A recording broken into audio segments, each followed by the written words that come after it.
Bienvenidos una vez más a Evangélico Bíblico. A continuación te presentamos una prédica del pastor José Manuel Sierra. Así es que te invitamos a que por favor pongas mucha atención con el siguiente mensaje.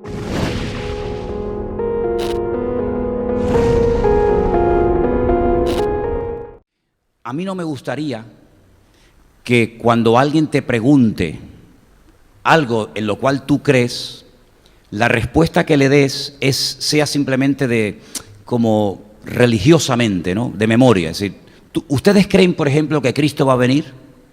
¿Cuántos creen eso? Bueno, pues usted debería de saber demostrarlo con la Biblia.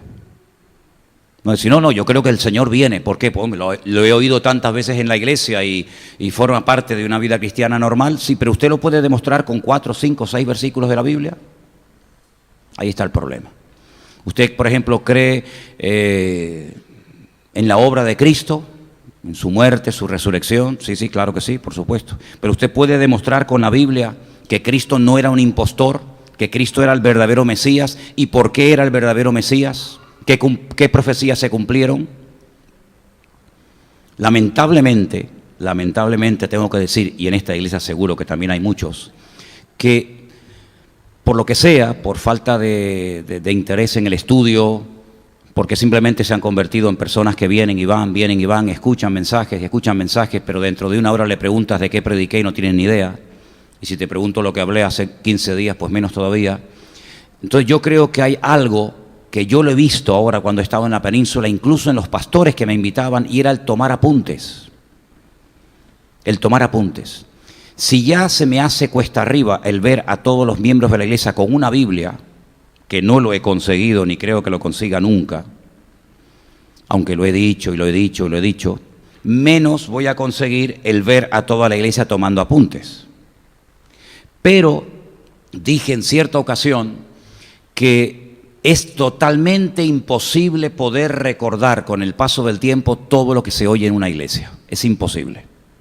Dicen que como un 10, un 15% aproximadamente logramos recordar lo que hemos oído. Bueno, si fuera así, gloria a Dios. Pero también he oído y he leído que cuando una persona escribe y toma nota de lo que oye, es capaz de recordar mucho más que simplemente oyendo. Y además la gran ventaja de que en cualquier momento, en tu casa o donde te encuentres, puedes volver a repasar esos apuntes y recordar lo que se dijo, porque el estudio que vamos a comenzar esta tarde tiene que ver con la figura de Cristo. Hablamos mucho de Cristo, pero me da la impresión de que conocemos todavía muy poco de Él. ¿Saben ustedes que hay más de 300 profecías que Él cumplió en su primera venida? Aprenderlas de memoria sería imposible. Bueno, no lo hemos intentado, ¿no? Yo no me sé las 300 profecías de memoria. Te podría enseñar unas cuantas, pero las 300 no. Pero vamos a hacer un recorrido por distintos libros de la Biblia para que en cualquier momento que tengamos la oportunidad de darle testimonio a una persona, podamos demostrarle no solamente con nuestras palabras, no solamente contando nuestra experiencia personal, que está muy bien, pero que es tu experiencia personal, no es la de otra persona, que puedas demostrarle con la palabra, con la Biblia, que Jesús verdaderamente cumplió las profecías que se habían escrito, en algunos casos con siglos de antelación, antes de su nacimiento. Entonces, tengo aquí folios y tengo aquí bolígrafos para que los que quieran tomen nota de los versículos que yo les voy a dar. ¿Hay alguien interesado en tomar apuntes en esta tarde acerca de lo que yo voy a dar? Ok, entonces nuestra hermana Isabel y Yolanda, por favor, cojan este puñado de bolígrafos y de folios que tenemos aquí, y únicamente a los que lo van a hacer se le da un folio, un boli. La próxima semana, si usted se quiere traer su propia libreta, pues mejor que mejor, ¿vale? ¿De acuerdo? Sí, Nieves, ellas van a repartir, toma asiento, ellas van a repartir. Vale, entonces, vamos a empezar por el Evangelio según San Mateo. Vamos a demostrar que Jesús era verdaderamente el verdadero Mesías.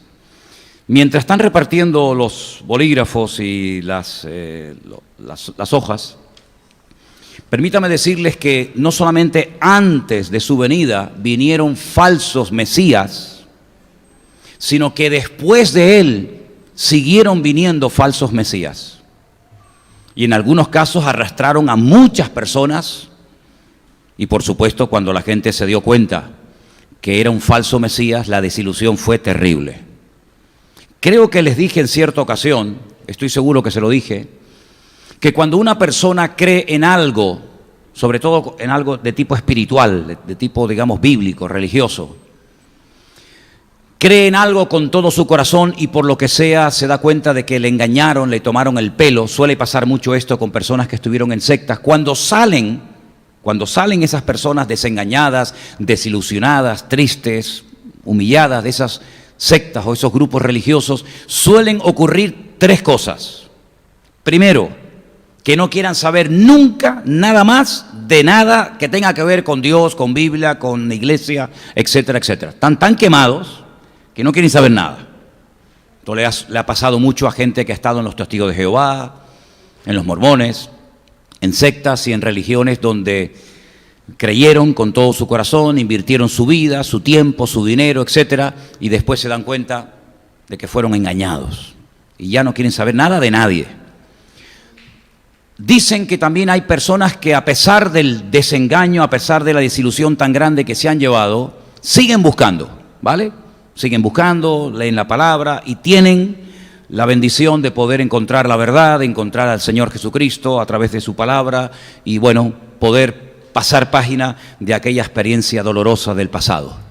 Pero luego hay un pequeño grupo de personas que salen desencantadas, desengañadas de sectas, de grupos religiosos, que terminan quitándose la vida. ¿Qué te parece?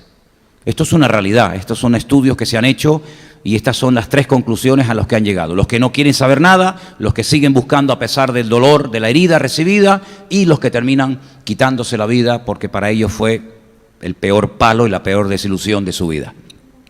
Nosotros como cristianos tenemos que tener una buena base. Hay muchos creyentes que no tienen base. Tú los oyes hablar, los oyes incluso hasta compartir, los oyes orar y te das cuenta de que no tienen una base bíblica lo suficientemente sólida. Están basados muchas veces su vida en sentimientos, en emociones. Sí, te pueden contar que el Señor lo sanó, que el Señor lo liberó, y está muy bien, no tengo nada en contra de eso, pero la vida cristiana no es solamente decir, el Señor me cambió la vida, yo era malo, ahora soy bueno, antes me emborrachaba, ahora no me emborracho, antes me drogaba y ahora no, y ya está, pero de Biblia, ni idea. Y a mí no me gustaría que ninguno de los que han decidido congregarse en esta iglesia fuera de este tipo de creyentes que abundan continuamente, gente que no tienen ni la más remota idea de la palabra de Dios.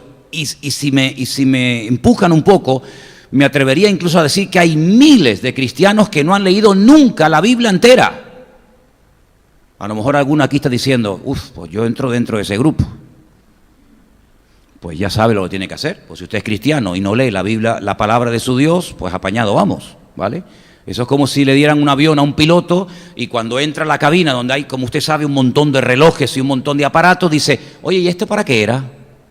¿Y esto que no lo sé para qué es? O un médico que entra a un quirófano a operar y tiene ahí un montón de instrumental y no sabe utilizarlo.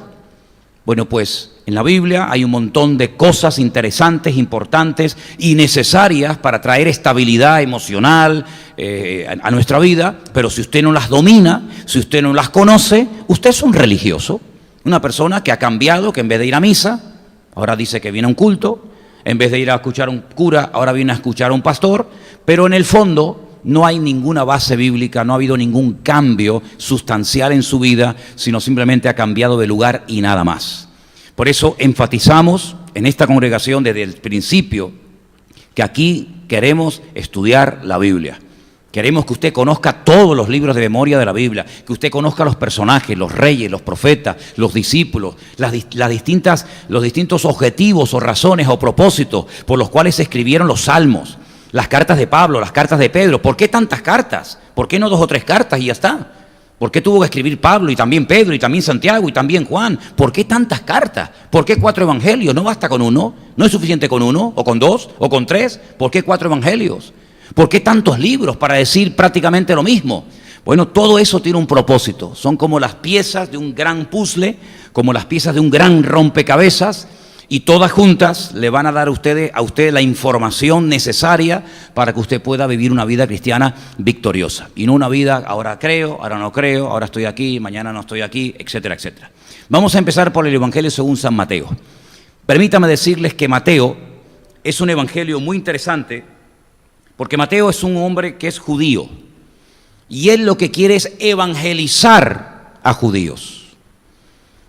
Si usted va a evangelizar a un judío, usted tiene que utilizar la escritura. Y cuando hablo de la escritura, me refiero a lo que llamamos vulgarmente el Antiguo Testamento.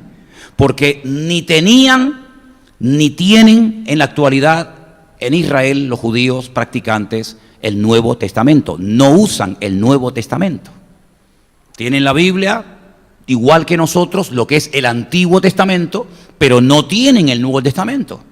Por lo tanto, Mateo, en aquellos tiempos, cuando él escribe un evangelio y quiere evangelizar a los judíos, ¿qué escrituras va a utilizar?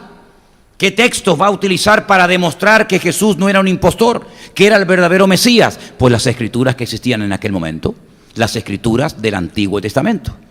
¿Se acuerdan ustedes cuando el Señor Jesucristo le dijo a los fariseos, escudriñad las escrituras? ¿Se acuerdan de ese versículo, sí o no? Escudriñar las escrituras. ¿Qué escrituras, Señor? Mateo, leo el Apocalipsis, leo las cartas de Pablo, no existían. Cuando el Señor Jesucristo le dijo a los judíos, escudriñad las escrituras, porque ellas son las que dan testimonio de mí, se refería al Génesis, al Éxodo, a los Salmos, a los Proverbios, a Eclesiastés, a Isaías, a Jeremías, a Malaquías, a Job, a todos esos libros, que eran las escrituras del Antiguo Testamento. Cuando el apóstol Pablo le escribe a Timoteo y le dice, toda escritura es inspirada por Dios, ¿a qué escrituras se está refiriendo Pablo? ¿A cuáles? ¿A las de él? ¿Se está autopromocionando él? No, a todas las escrituras que ya estaban formando parte del canon y que se decían, estas son las Sagradas Escrituras. ¿Cuántos libros tiene la Biblia, dicho sea de paso? ¿Sí? ¿Y el Nuevo Testamento cuánto tiene? ¿Y luego el Antiguo? 27 el Nuevo y el Antiguo, 39 libros, total 66 libros. ¿Por qué la Biblia católica tiene 72 libros? ¿Cómo? Sí, pero eso no dice nada.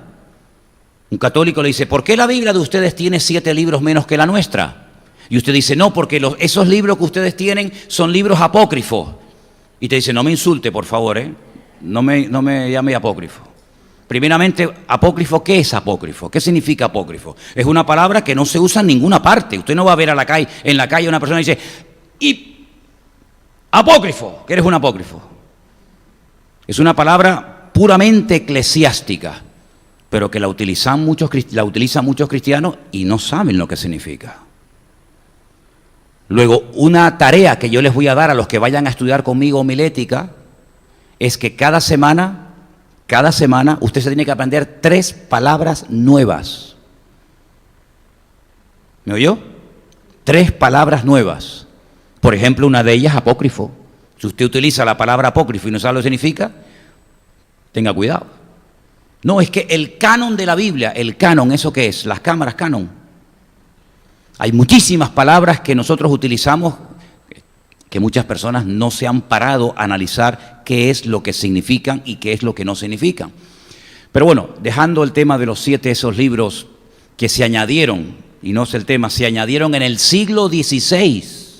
Fíjese usted, siglo XVI, Concilio de Trento, 7 libros históricos, como si metiéramos la historia de España o la historia de Colombia o la historia de cualquier país en la Biblia, ¿no? Ese fue el motivo, para darle, no credibilidad, porque la credibilidad ya la tenían las palabras, sino para darle más información a los lectores de la Escritura, pero que jamás formaron parte, de los libros que se escogieron y por qué se escogieron estos y aquellos no se escogieron, para que formaran el Antiguo Testamento. Ahora, Mateo, como decía, es un hombre que era recaudador de impuestos. Es un hombre que sabía de cuentas, es una persona que se dedicaba a trabajar para el Imperio Romano, era publicano.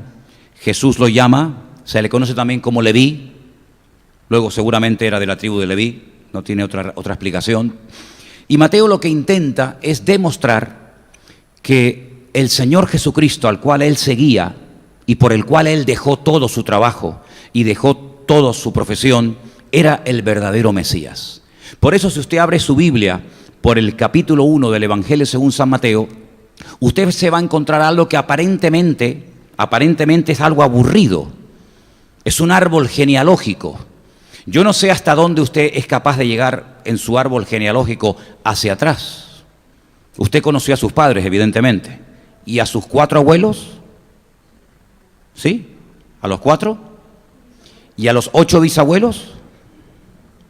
¿Y a los 16 tatarabuelos? Ahí ya nos perdemos, ¿sí o no?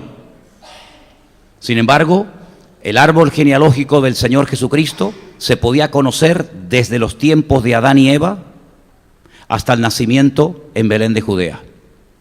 Nosotros no practicamos, pero en Israel hay una verdadera obsesión por conocer los antepasados. De hecho, miles, y no exagero, miles de judíos en Israel pueden hablarle de todo su árbol genealógico desde los primeros tiempos de la humanidad prácticamente hasta su presente. ¿Por qué? Porque lo llevan a rajatabla, porque saben perfectamente quién fueron sus padres, sus abuelos, sus bisabuelos, sus tatarabuelos, etcétera, etcétera, etcétera. En el caso del Mesías, en el caso del Señor Jesucristo, era fundamental que pudiera demostrar sus antepasados. ¿Por qué? Porque el patriarca Abraham, cuando tiene un hijo, que es el que más conocido es Isaac, y Isaac se casa con Rebeca y tiene 2 hijos que son los famosos gemelos, ¿no? Esaú y Jacob. Y tiramos por la línea de Jacob, al que después se le conoce con el nombre de Israel. Israel se casa, tiene varias esposas y tiene 12 varones y una hembra. La escritura, las profecías decían que el Mesías tenía que ser sí o sí descendiente de uno de sus hijos, y concretamente de la tribu o de la familia de Judá. El Mesías no podía ser de la tribu sacerdotal de los Cohen o de los levitas. Automáticamente quedaba descartado. Si alguien se presentaba en escena y decía yo soy el Mesías, porque los judíos dicen que en cada generación nace un Mesías. Lo decían y lo siguen diciendo y creyendo hasta el día de hoy. Si alguien se presentaba y decía que era el Mesías, lo primero que le iban a hacer era un interrogatorio de quiénes eran sus antepasados. En el momento en el que descubrieran que no era procedente de la familia de Judá y por consiguiente del rey David, quedaba automáticamente descartado. Cuando se destruye el templo de Jerusalén en el año 70 después de Cristo, cuando Tito, el general Tito, hijo del emperador Vespasiano, destruye el templo de Jerusalén y los judíos entran en lo que se conoce como la diáspora y comienzan a ir por todas partes del mundo, y muchos van a lo que es hoy en día Irak o Babilonia, y allí se establecen y escriben el famoso Talmud Babli, y después otros escriben el Talmud de Jerusalén. Ellos siempre trataban de buscar al Nazí. El Nazí era el Mesías, no el nazi, sino al Nazí. Es una palabra que era el futuro Mesías. Y el futuro Mesías, o el verdadero Mesías, tenía que ser sí o sí de la tribu de Judá. Por eso él empieza su capítulo, el libro, diciendo el árbol genealógico del Señor Jesucristo. Y encontramos 2 genealogías en la Biblia: Mateo capítulo 1 y Lucas capítulo 3. ¿Puede decirlo conmigo? Mateo capítulo 1, Lucas capítulo 3. Una es la línea genealógica paterna y otra es la línea genealógica materna. Tanto María como José estaban entroncados con la tribu de Judá, y por consiguiente Jesús ya cumplía un requisito. Eran muchos, pero ya por lo menos, bueno, ¿de qué tribu es este hombre? De la tribu de Judá. Bueno, empezamos bien, pero vamos a seguir adelante. Ahora, yo voy a leer en el Nuevo Testamento. Tú tienes los versículos, ¿verdad? ¿Tú tienes los versículos del Antiguo Testamento? Ok. Yo voy a leer en el Evangelio según San Mateo la palabra profética y vamos a ver de dónde viene esa palabra. Mateo 1, versículo 23. He aquí una virgen concebirá y dará a luz a un hijo, y llamará su nombre Emanuel. Vamos a leerlo juntos ese versículo, por favor. He aquí, una virgen concebirá y dará a luz un hijo, y llamarás su nombre Emanuel. Este versículo tiene mucha información. Es un versículo que se escribió, es una palabra profética que se escribió pensando en el Mesías. Primero, he aquí una virgen concebirá. Ahora tengo que decirles, y quiero decirles esto para que si alguien por ahí les dice, no, esto está mal traducido, no se enfade con él, dele la razón porque efectivamente está mal traducido. La palabra virgen no es la que aparece en la profecía que vamos a leer ahora en el libro de Isaías. La palabra que aparece en hebreo es la palabra alma. Hay dos palabras en hebreo que usted se las puede aprender perfectamente, una es alma y otra es betulá. Betulá es virgen, una mujer virgen. Y alma es una chica joven, que puede ser virgen o no. Hay chicas jóvenes que son vírgenes, pero no necesariamente toda chica joven es virgen. Incluso hay chicas jóvenes no casadas que tampoco son vírgenes. Luego, que el que sea joven y no esté casada no es garantía de que sea una joven virgen. ¿Quién tradujo la palabra virgen al castellano? Un señor que era un cura llamado Casidoro de Reina. Casidoro de Reina, cuando llegó al texto de Isaías, que lo vamos a leer ahora, él leyó la palabra alma. Tenía que haber traducido la palabra alma por doncella o joven. He aquí una joven, he aquí una doncella, una chica, concebirá y dará a luz un hijo, pero él no puso la palabra doncella ni la palabra jovencita, sino que ya directamente él incorporó la palabra virgen. Y eso está mal, y tengo que decirlo, porque hay un libro que lo escribieron en Israel, donde los judíos, analizando una serie de palabras proféticas, intentan desmontar la creencia de que Jesucristo era el verdadero Mesías, y uno de los primeros versículos que te frotan así, te lo ponen en la cara, es que vuestra Biblia está mal traducida, porque la palabra alma, ustedes la han traducido por virgen, y no dice virgen, dice joven. Claro, algunos pueden decir, pero bueno, María era virgen. Sí, claro, María era virgen. Pero no fue correcto la traducción literal de la palabra alma por virgen, sino que tenía que haberse traducido por la palabra doncella o joven. Digo esto porque si algún día alguien les dice este dato y tú no lo has oído nunca, te quedas como diciendo, uy, ¿tendrá razón o no tendrá razón? No, tiene la razón. Ahora, la Biblia dice que una joven iba a dar a luz un hijo. Luego el Mesías no vendría en forma femenina. El Mesías no podía ser una mujer, tenía que ser un hijo, un varón. Y su nombre sería Emanuel. Ahora, todos los nombres en la Biblia tienen un significado. Y el nombre Emanuel, que realmente es Immanuel, significa Dios con nosotros, ¿vale? Ese es uno de los adjetivos, uno de los nombres que se decía que recibiría el Mesías. Ahora, esta palabra que hemos leído, ¿quién la escribió? ¿Quién profetizó esto? Vamos a Isaías 7:14 y ahí lo tenemos, literalmente. Con la explicación que les acabo de dar, lógicamente también este versículo, la palabra virgen no es correcta, ¿vale? Ya de paso Isaías también pusieron virgen. Por tanto, el Señor mismo os dará señal. He aquí que la joven, la doncella, concebirá y dará a luz un hijo y llamará su nombre Emanuel. Esto lo dijo Isaías cientos de años antes del nacimiento de Cristo. Entonces usted en sus apuntes tiene que poner Isaías 7:14 y al lado tiene que poner Mateo 1:23, para que se dé cuenta de que la palabra que se profetizó en el Antiguo Testamento por la pluma, por la boca de Isaías, se cumple en la figura de Cristo en el Nuevo Testamento en Mateo 1, versículo 23. Primera profecía cumplida acerca del nacimiento de Cristo, aparte de que ya les he dicho que en el capítulo 1 se demuestra que él era descendiente de la tribu de Judá. Segunda profecía muy interesante que nos menciona Mateo, capítulo 2, versículo 6, y dice así: y tú, Belén, de la tierra de Judá, no eres la más pequeña entre los príncipes de Judá, porque de ti saldrá un guiador que apacentará a mi pueblo Israel. Luego, capítulo 1 de Mateo nos dice que el Mesías tenía que ser de la tribu de Judá.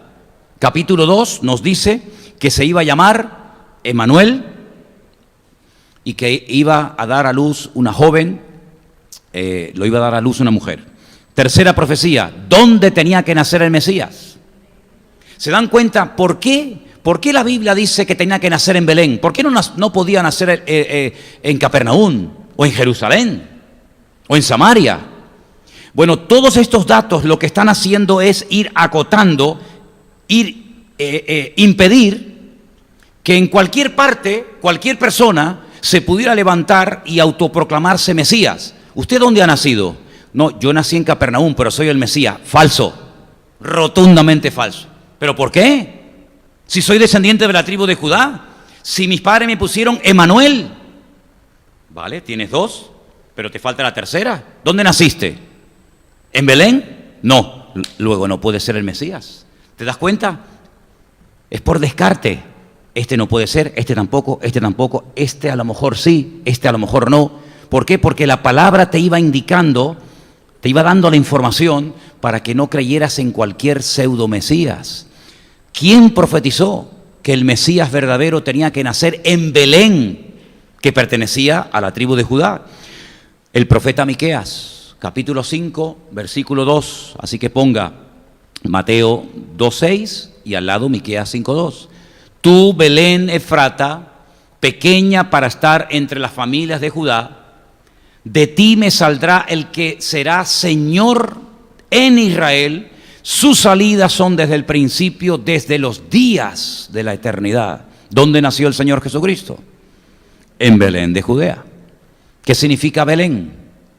Son dos palabras compuestas. Bet Lehem, la casa del pan, efectivamente, en la casa del pan. Entre comillas, digo casualmente, el mismo lugar donde nació el rey David.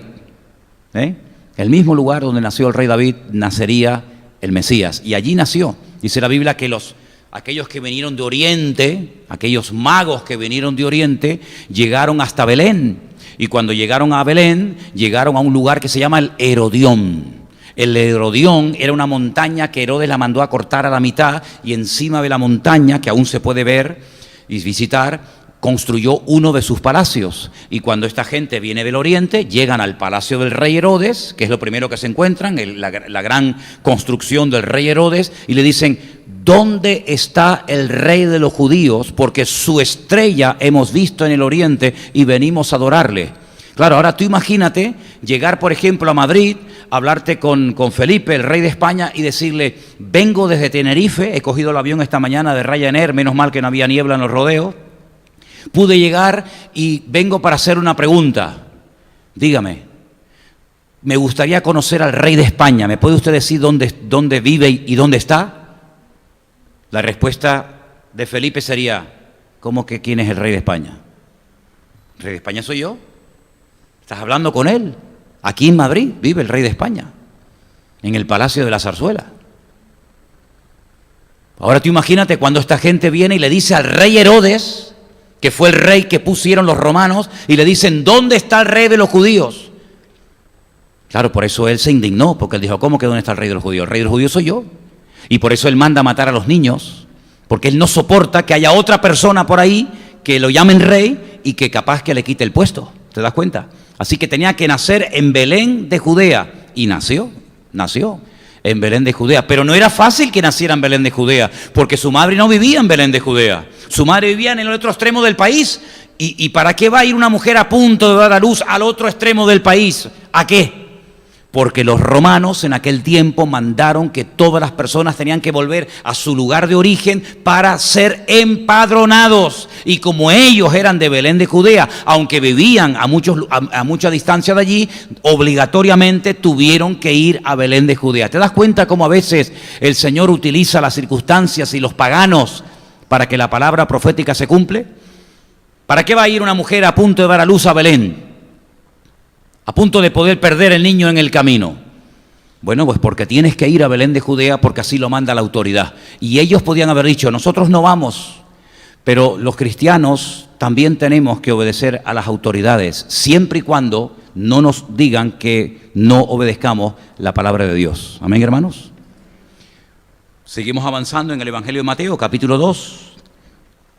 Dice la Biblia que cuando los magos de Oriente le informan que van a ir a adorar al rey de los judíos, la palabra de Dios dice que sus padres tienen que huir. Es la primera y última vez que Jesús sale de Israel para irse a un país extranjero. Se va a Egipto. Pero no era casualidad que se fueran a Egipto.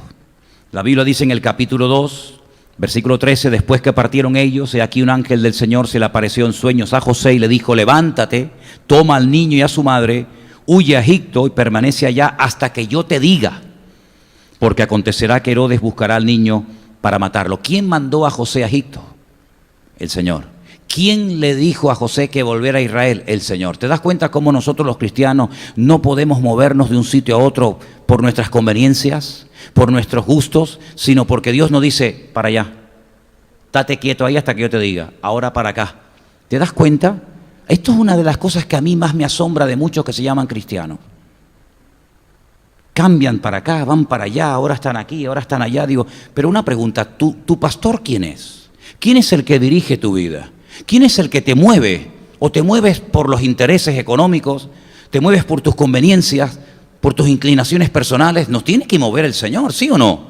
¿Quién movía a Israel en el desierto? La nube. Cuando se movía la nube era la indicación de que el Señor estaba diciendo ya no es tiempo de acampar, ahora es tiempo de avanzar. O cuando se paraba la nube era el momento de parar en un sitio, un tiempo. Bueno, pues José no se va a Egipto porque, bueno, me voy a Egipto, sino porque el Señor le dice, tienes que ir a Egipto. Bueno, pero es que José era carpintero, era un hombre que trabajaba la piedra. Quiero decirles esto, que el carpintero en los tiempos de Jesús no era el que trabajaba única y exclusivamente la madera, sino era el cantero, al que conocemos hoy en día con el nombre del cantero. A ese se le llamaba carpintero en los tiempos de la Biblia. Bueno, él tiene que cerrar su negocio, pequeño, grande, pero ¿y de qué va a vivir en el extranjero? No conoce a nadie. ¿Pero de qué le trajeron los magos de Oriente, hermanos? Oro, incienso, mirra, para que te vayas tranquilo y puedas estar 2 años tranquilamente en el extranjero hasta que yo te diga que regrese. ¿Se da cuenta cómo el Señor nunca llega tarde ni se equivoca? Él siempre va adelante, hermano, siempre. Si quieres que vaya a Egipto me tendrás que pagar el billete porque yo no tengo cómo ir. Pues el Señor le pagó el billete y la estancia. Entonces dice, él despertando tomó al niño de noche y a su madre y se fue a Egipto. Versículo 15, estuvo allá hasta la muerte de Herodes, para que se cumpliese lo dicho por el Señor por medio del profeta cuando dijo, de Egipto llamé a mi hijo. De Egipto llamé a mi hijo. ¿Quién profetizó eso? El profeta Oseas, capítulo 11, verso 1. Dice, cuando Israel era muchacho, yo lo amé y de Egipto llamé a mi hijo. Es decir, Israel también en el Antiguo Testamento se conoce como el hijo, pero sabemos que era una profecía de doble cumplimiento. De Egipto sacó el Señor a Israel para llevarlo a la tierra prometida, y de Egipto llamó el Señor siglos más tarde a su Hijo unigénito, al Señor Jesucristo, para que su Padre volviera otra vez a la tierra prometida.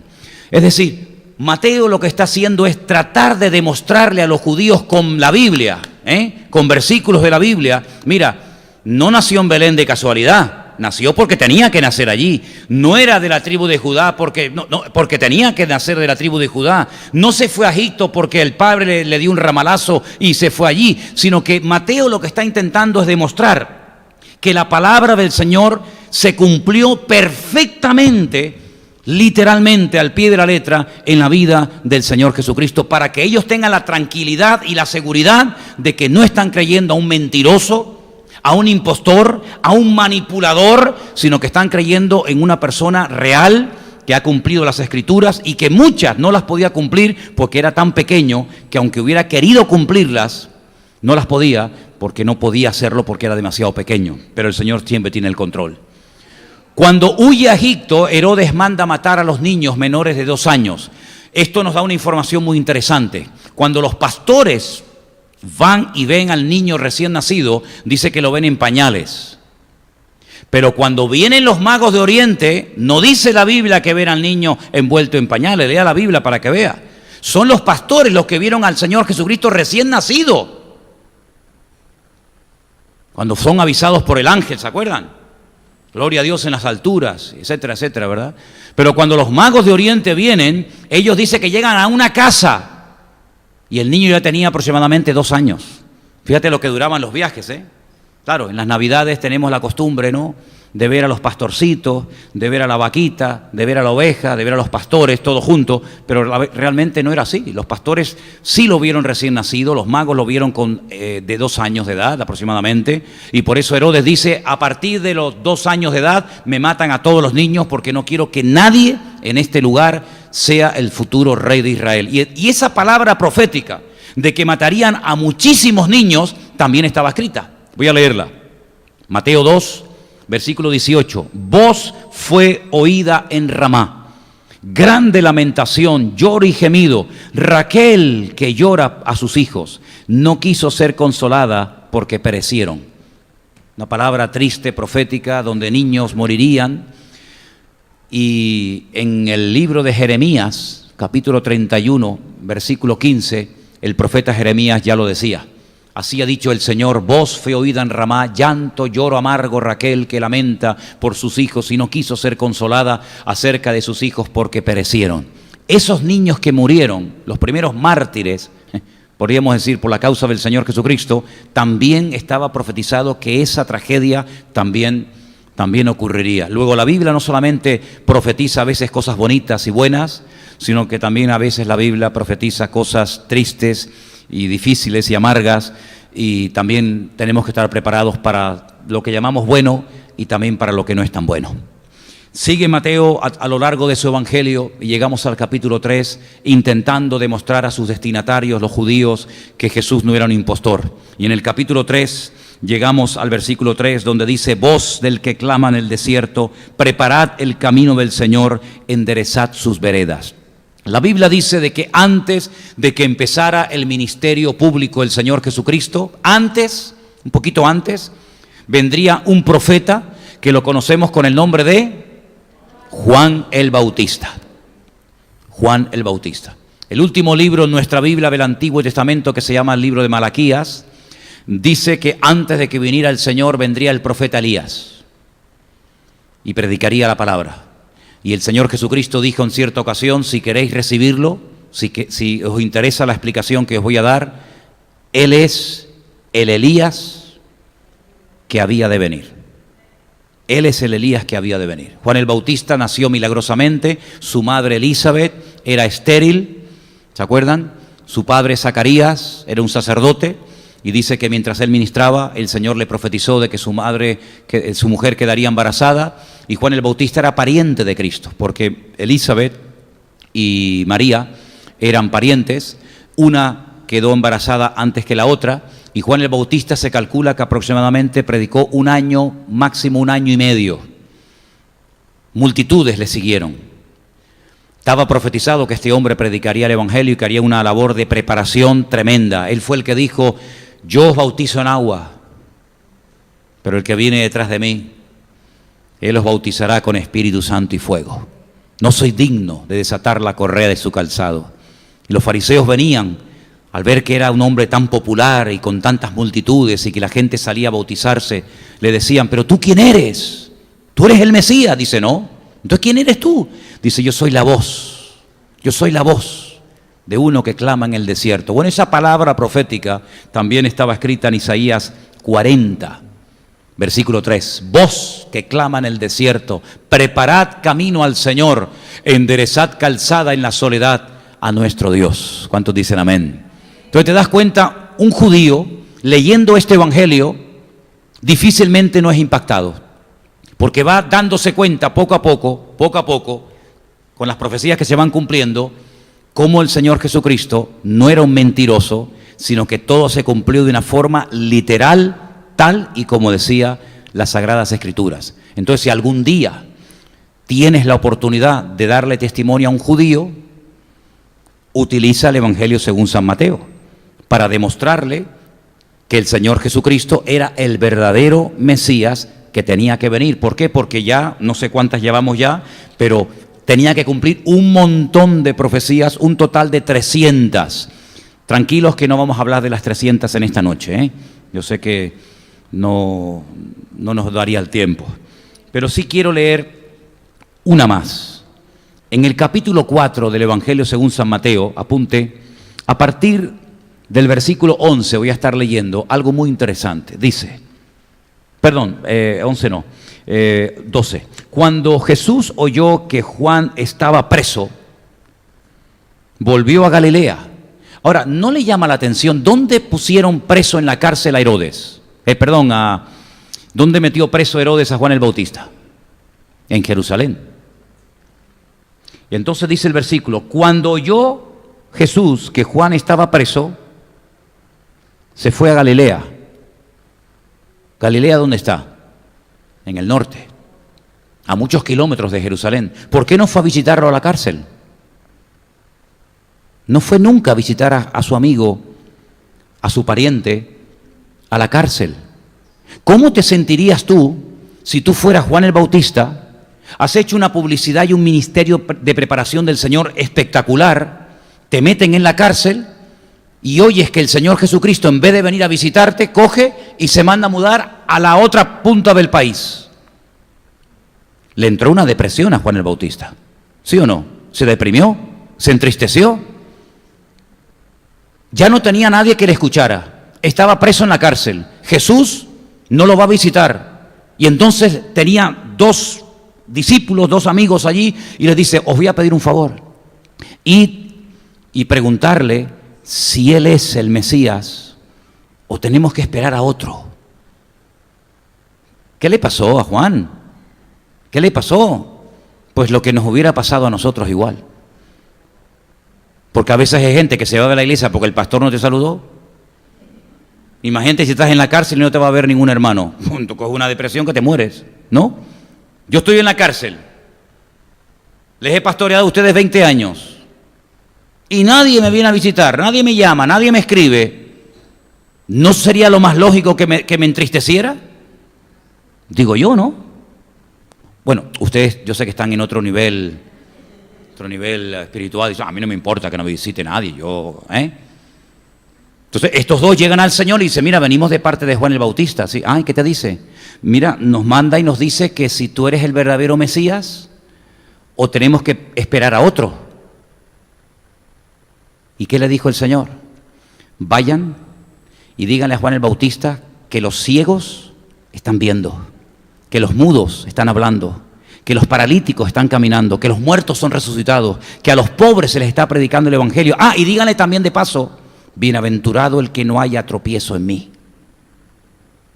Y nunca fue a visitarlo. Y Juan el Bautista murió decapitado en la cárcel, pero con una sonrisa así, de oreja a oreja, porque murió por el Señor. ¿Qué te parece? Así que dice la Biblia que él se va a Galilea, y uno dice, ¿y por qué se va el Señor a Galilea? Así como su padre, cuando él era un bebé, se va a Egipto, y ahora uno sabe por qué se fue a Egipto, porque estaba profetizado, ¿verdad? ¿Por qué Jesús se va a Galilea? Bueno, aquí lo dice. Dejando a Nazaret, vino y habitó en Capernaum, ciudad marítima en la región de Zabulón y de Neftalí. Es decir, Jesús nació en Belén de Judea, pero no se crió en Belén de Judea. Tuvo 2 años en Egipto, a los 2 años vino. Sus padres se fueron a vivir a Nazaret, por eso se le conoce como Jesús de Nazaret, ¿verdad? Pero cuando va a empezar su ministerio se va a Galilea, que pertenecía a aquella región, a las tribus de Zabulón y a la tribu de Neftalí, y concretamente se va a vivir a una pequeña ciudad que existe hoy en día, que hemos ido muchas veces a visitarla, que se llama Capernaum, que es una palabra compuesta, Cafer o Kefar Naún, Kefar significa en hebreo pueblo, y Naún es el nombre del profeta, es la ciudad del profeta Naún. Es una ciudad pequeñita, construida con piedra negra, piedra volcánica, porque es una zona de origen volcánico que está al lado del mar de Galilea, y allí se va a vivir el Señor. Y allí está en Galilea de los gentiles. Allí donde estaban los rebeldes, los celotes, allí donde estaban las personas que no querían saber nada de la hipocresía religiosa de Jerusalén, allí donde para los judíos estaba lo peor, allí lo peor, los galileos, eso es de lo peor. Por eso cuando un discípulo le dice a un amigo, hemos encontrado al Mesías, y le dice, ¿y de Galilea puede salir algo bueno? ¿De Galilea puede salir algo bueno? Y mira lo que dice, para que se cumpliese lo dicho por el profeta Isaías, cuando dijo, tierra de Zabulón, tierra de Neftalí, camino del mar, al otro lado del Jordán, Galilea de los gentiles, el pueblo asentado en tinieblas vio gran luz, y a los asentados en región de sombra de muerte, luz les resplandeció. ¿Cómo sabía el profeta Isaías, capítulo 9? ¿Cómo sabía, pregunto, el profeta Isaías, ya que él nunca conoció al Mesías, no lo vio físicamente, personalmente? ¿Cómo podía saber el profeta Isaías que a la edad de 30 años el Mesías de Nazaret decide irse a vivir al norte del país, concretamente a una ciudad llamada Capernaum? No lo sabía, evidentemente, pero el Espíritu Santo se lo reveló, porque lo que no sabe el hombre, Dios lo sabe. Y entonces en el capítulo 9 de Isaías dice, el pueblo que andaba en tinieblas vio gran luz. Claro, ¿cómo no va a ver la luz si llegó el que dijo yo soy la luz del mundo? Y los milagros, por cierto, que hizo el Señor Jesucristo en Capernaum fueron espectaculares, Bueno, hizo milagros tan grandes que un día el Señor Jesucristo dijo, si los milagros que yo he hecho aquí, delante de todos ustedes en Capernaum, los hubiera hecho en el extranjero, en Tiro y en Sidón, esa gente hace años que se hubieran arrepentido. Porque la ciudad de Capernaum tuvo el privilegio de tener al Señor Jesucristo entre ellos años. Y allí vivía Pedro. Y dice, tierra de sombra de muerte, luz resplandeció sobre ellos. Y no sé si hay algún versículo más. Bueno, ese era el texto. Es decir, todo lo que ocurrió en la vida de Cristo, su nacimiento, su nombre, sus padres, su muerte, su resurrección, su ascensión, absolutamente todo, hermano, todo estaba escrito. En nuestra vida no hay nada escrito. No hay nada escrito previamente sobre nosotros que tengamos que cumplirlo. Pero sobre la vida de Cristo todo estaba escrito. Él no se podía salir del guión. Tú puedes vivir en Santa Cruz, en Tacoronte, en La Orotava, en el sur, en el norte, donde quieras. Pero Jesús no podía vivir en cualquier parte. Jesús no podía decir ni una sola palabra por su propia cuenta. Nosotros sí, decimos muchas veces palabras que no sé ni para qué las decimos. Conversaciones que no sirven para nada, pero que las tenemos. Pero sin embargo el Señor Jesucristo llegó a decir, lo que yo hago, las obras, los milagros que hago, no los hago porque quiero hacerlo, sino porque mi Padre me dice, hoy tienes que hacer esto y aquello. Y las palabras que hablo, no las hablo por mi propia cuenta, sino que hablo lo que mi Padre me dice que hable. Y por eso había momentos que Cristo no hablaba, porque el Padre no decía, ahora di esto. Una vida de obediencia impresionante. Imagínate que a ti y a mí la Biblia nos prohibiera vivir en cualquier parte. Es decir, que nos dijera la Biblia, tú tienes que vivir en este sitio, de ahí no te puedes mover. ¿Cómo nos sentiríamos? ¿Cómo nos sentiríamos si la Biblia nos prohibiera vivir en otro sitio? Mantener ciertas y determinadas conversaciones o amistades. Si la Biblia nos dijera absolutamente todo, cómo tengo que hablar, cómo tengo que comportarme, cómo tengo que sentarme, cómo tengo que caminar, qué tengo que comer, qué no tengo que comer, sería una vida, ¿verdad? Durísima, durísima. Pero sin embargo el Señor Jesucristo sabía perfectamente que su vida, desde antes de la fundación del mundo, estaba diseñada y todo en un esquema perfecto, y Él no se salió del renglón del guión jamás, jamás. Porque Él dice que su voluntad era hacer la voluntad, o su objetivo era hacer la voluntad del Padre. Nosotros no podemos elegir nuestro lugar de nacimiento, no podemos elegir a nuestros padres, no podemos elegir el lugar donde morimos, ni cómo vamos a morir. Pero el Señor Jesucristo, todo estaba diseñado por el Padre.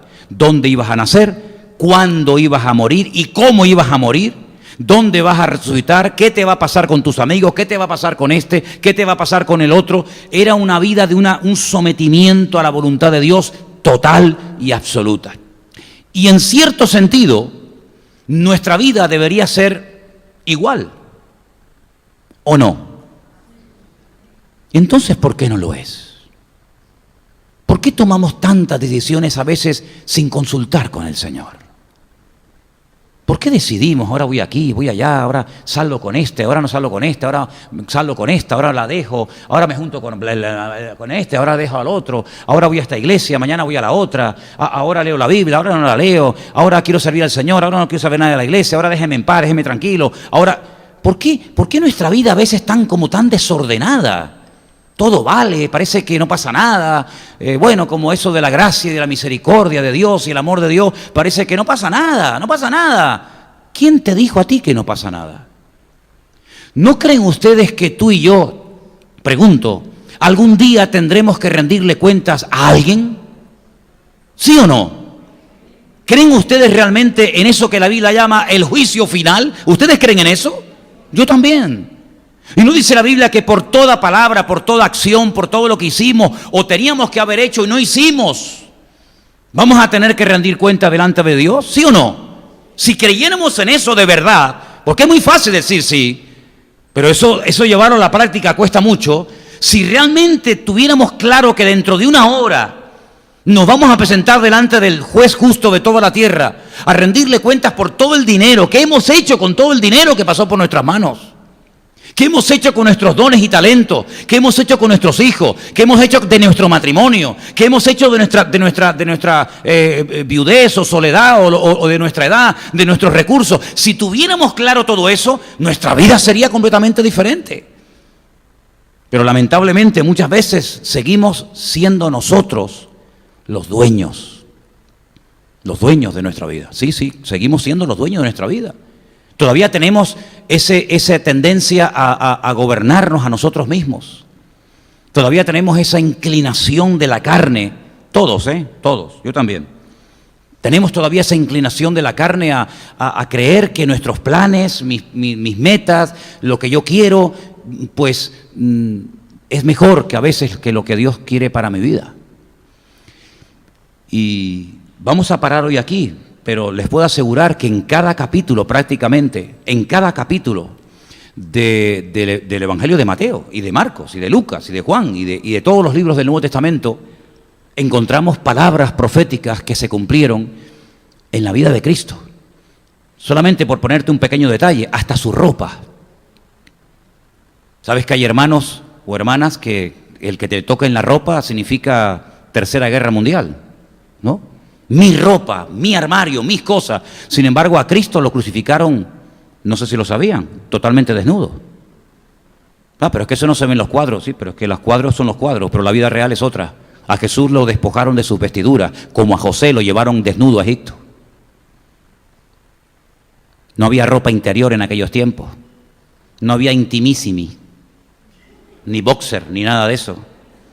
Te ponías la túnica encima y te la quitaban y estaba como tu madre te trajo al mundo. Y a Jesús le quitaron las vestiduras. Ahora, qué vergüenza que nos crucificaran aquí en el centro de la ciudad totalmente desnudos. ¿Te imaginas? Era terrible, terrible. Ni siquiera su ropa era de él, se la quitaron. Ni siquiera su propia ropa era de él. Y nosotros a veces preocupados por los zapatos, por la camisa, ¿qué me pongo? Ay, que no quiero repetir de vestido, de pantalón. ¿Cuánta vanidad todavía queda en nuestro cuerpo, hermanos? De verdad, ¿eh? ¿Cuánta vanidad todavía? ¿Cuánta vanidad? ¿Cuánta vanidad? ¿Cuántas cosas que realmente no tienen ninguna importancia, pero sin embargo que para nosotros es, madre mía, lo máximo? Mi guitarra, mi piano, mi coche, mi moto, mi bicicleta, mis zapatos, mis tenis, mi ordenador. Y vivimos una vida como tan agarrado a cosas cuando yo veo que Cristo lo único que quería en esta vida era que se cumpliera la palabra. Él llegó a decir en el último momento de su vida o en los últimos momentos de su vida que no se haga mi voluntad, sino la tuya. Yo no he llegado a ese punto en mi vida, yo no sé ustedes, que no se haga mi voluntad, pero sí que siempre tenemos una voluntad nosotros, ¿sí o no? Siempre hay una voluntad latente, pero Jesús llegó a decir, no se haga mi voluntad. Pero cuidado, que el decir no se haga mi voluntad significaba aceptar la voluntad de otro, y en este caso la del Padre, y la del Padre era la muerte. Es decir, una cosa es que no haga mi voluntad para no ofender al Señor, y otra cosa es que acepte tu voluntad que encima va en contra de la mía porque es que me maten. Pues hasta ese punto estuvo dispuesto el Señor. Y cuando, por ejemplo, le dice a Judas, que ya lo veremos en su momento, cómo también estaba profetizado que Judas lo negara. El hombre de mi confianza levantó contra mí su calcañar, dice uno de los salmos, ¿verdad?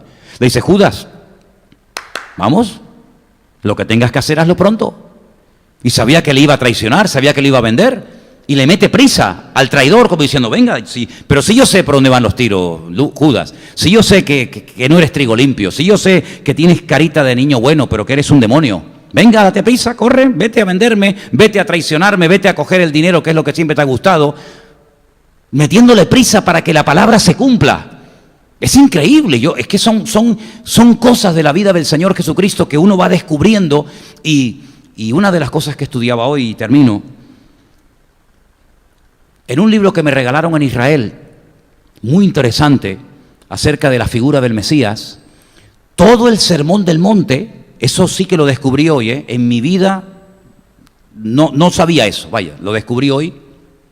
Todo el Sermón del Monte, que es extraordinario, Mateo 5, 6 y 7 de Mateo, que la constitución del reino de los cielos, todos y casi todos los versículos están basados en un versículo del Antiguo Testamento. Bienaventuranza por bienaventuranza coincide con un versículo de Isaías, de Jeremías, de Miqueas, de Oseas, de Habacuc. Y yo digo, hasta las mismas enseñanzas del Señor Jesucristo tenían fundamento bíblico.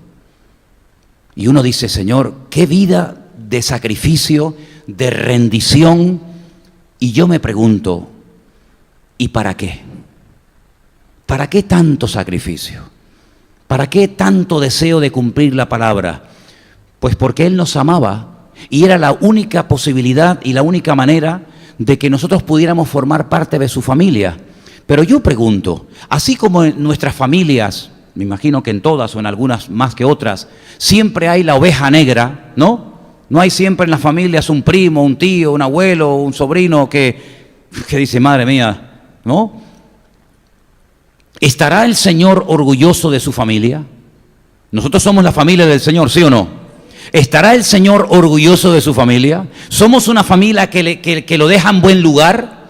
¿Somos una familia que lo representa dignamente? ¿O somos una familia que deja mucho que desear? Vamos a preguntarnos esas cositas. Y vamos a seguir analizando cada jueves, a la luz de las Sagradas Escrituras, palabras proféticas que se hablaron acerca de Él, que Él las conocía perfectamente, todas de memoria, y cómo Él se esforzó en que no quedara nada por cumplirse, sino que todo fuera matemáticamente perfecto en su vida. El que hoy en día duda de la credibilidad de su mesianismo es que está ciego o es un soberbio. Es totalmente imposible ir de una forma abierta a las Sagradas Escrituras, seas creyente o no, comenzar a analizar de una forma objetiva la palabra de Dios. Cualquier persona con dos dedos de frente llega a la conclusión de que Jesús no era normal, de que era el Mesías o era un impostor. Gracias al Señor nosotros lo hemos aceptado como el verdadero Mesías en nuestra vida. ¿Cuántos dicen amén? Cierra tus ojos ahí donde estás, por favor. Quiero que le des muchas gracias al Señor. Repasa esos apuntes que has tomado nota en esta tarde, no los pierdas, mete ese folio en el interior de tu Biblia, repásalo. Si tienes que volver a escuchar este mensaje, puedes volver a hacerlo, queda grabado en internet, en nuestro canal de YouTube lo puedes volver a ver. Y cada semana te voy a ir dando versículos del Antiguo y del Nuevo Testamento, del Antiguo y del Nuevo Testamento, para que te des cuenta de que estás en el verdadero. De que Jesús no era un impostor, ni un mentiroso, ni un falsificador, ni un manipulador, sino era el verdadero Mesías. Y gloria a Dios que le has conocido. Y te damos gracias porque la verdad llegó a nuestra vida. Y las escamas, la ignorancia de nuestros ojos cayó. Y hoy en día podemos ser libres porque la verdad nos ha hecho libres. Gracias porque tú eres el verdadero, tú eres el camino, tú eres la verdad, tú eres la vida, tú eres el verdadero Mesías. Y nosotros hemos creído que tú eres el autor de la vida, aleluya, y a ti te rendimos una vez más nuestra vida, y te damos gracias, Señor, porque sabemos que no hay nada ni nadie que pueda ocupar tu lugar, no hay ningún discípulo, no hay ninguna persona, ni en el Antiguo ni en el Nuevo Testamento, Señor, que se pueda comparar a ti, porque tú eres el Redentor del mundo, el único mediador entre Dios y los hombres, aleluya, y no hay otro nombre dado a los hombres más que solamente el nombre de Jesús. Y queremos ser poderosos en las Escrituras como lo era Apolos, aquel compañero de Pablo que dice que era poderoso en las Escrituras y ferviente en espíritu. Queremos ser poderosos en tu palabra, Señor, y poder, Señor, conocer la palabra desde adentro y llegar a la conclusión de que verdaderamente tú eres el Mesías, aleluya. Tú eres el Hijo del Dios viviente, como te dijo Pedro en Filipo. Señor, te damos gracias, Padre Santo. Guarda nuestra alma, guarda nuestra mente, guarda nuestro corazón, para que podamos siempre obedecerte y agradarte, y que tú sigas formándote en nosotros, Señor. Sigue formando tu imagen en nosotros. Te doy gracias por todo en el bendito nombre de Jesús. Amén y amén. Aleluya. Leía esta semana, me han oído una oración que lo he mencionado, leía esta semana en la carta de Pablo a los Gálatas, dice: hermanos, tengo dolor de parto por vosotros.